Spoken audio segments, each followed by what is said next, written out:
Gombela.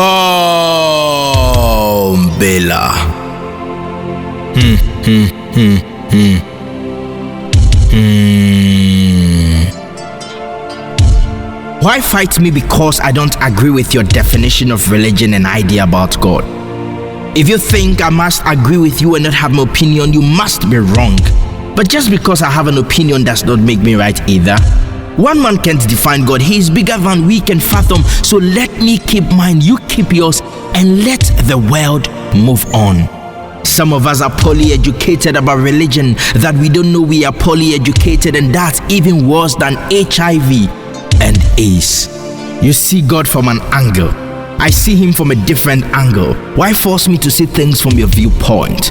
Our world is held in the palm of disunity that we sometimes kill and destroy because of our myopic understanding of religion and idea about God. I am not pontificating but contemplating a complete compound of people possessed by stark insensitivity to other people's views.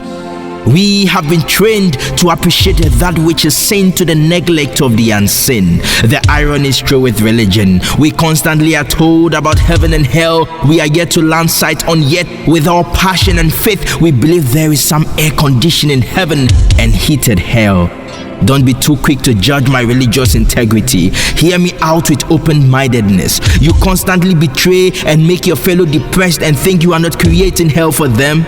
You constantly steal the little there are in our society to share them amongst vultures to dine and wine, and you think that child whose uncertainty of his next meal isn't feeling hell on earth. You gather hopes into a bone shaker to shake what little life wells in them and think that isn't hell being created. You destroy the environment with weapons of mass destruction and deplete the ozone layer with your constant bad environmental activities, and come to tell us you wish the next generation well. At the melodic call to azan, we respond 5 times daily. From the dusk of the week till it's dawn, church we attend, yet we are the most dishonest people. The veil depicts honor and dignity, yet behind the veil of some wearers are monsters with dark hearts. Ramadan makes us angels. Its passage reveals our hypocrisy. I know humans are not perfect, but trying to be perfect is just perfect. But if we allowed the values of religion sink into the very fabric of our core, our world will be a better place. Till the world is better, there is no religion. What some people practice is sheer hypocrisy. How on earth do we, in spite of religion, fixate our focuses on ourselves when the generality of society threatens to fall off our world of inequality, born out of our individualistic demands to the neglect of the wail of the future generation and the now generation? You see, so many moments have drunk away our joy, leaving us dried up in sorrow while roasting our hopes on the sun and leaving us broken in sin. If religion will make me a murderer and sink hatred into my soul, I cease to be religious. You will never enter paradise until you have faith, and you will never complete your faith until you love one another, said the holy prophet of Islam.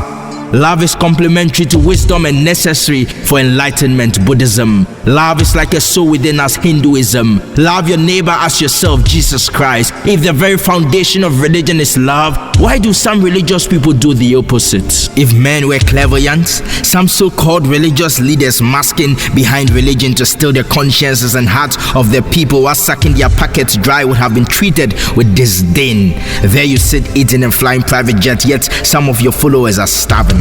I'm not suggesting live in poverty, just stop amassing wealth through a systematic exploitation of the masses. Is that enough to ask for? I believe God is a kind God, so stop asking me for consultation fee to seek his help. I believe in miracles, not deception. If there is a direct link between religion and the worship of a God who is merciful, who is loving, who is caring, why do we, his followers, exhibit a direct opposite of his ideal descriptions when we claim to have been created in his image and likeness? I am condemned for keeping condoms, but wait till I contract a deadly disease and you will see this same society and its unrelenting stigma. I'm not glorifying sex, but exposing the hypocritical nature of a society that thinks itself religious. Don't get me wrong, just because my bad is sin does not make the bad you do in the dark good. I won't accept the mirror's reflection of me.